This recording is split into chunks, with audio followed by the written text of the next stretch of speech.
Sa aking panonood ng pelikulang Mission Impossible, napansin ko itong magandang kasabihan. Ang ating buhay ay hindi tinukoy ng anumang aksyon, kundi ang kabuuan ng ating mga pasya.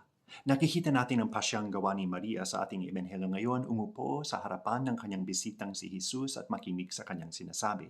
Samantalang iba ang pasyang gawa ng kanyang kapatid na si Marta na naging abalang-abala sa paglilingkod kay Jesus.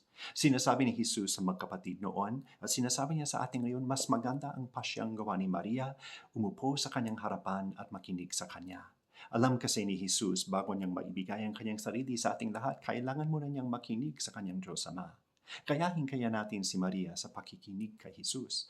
Kayahin kaya natin si Marta sa pagsasabuhay ng ating pinapakinggan kay Jesus. At hingi natin kay Jesus sa kanyang muling pagdalaw sa ating ngayong araw na ito ang grasyang gawin ng mas magandang mga pasya sa ating mga buhay, kilalanin at pagsilbihan ng Diyos sa ating kapwa.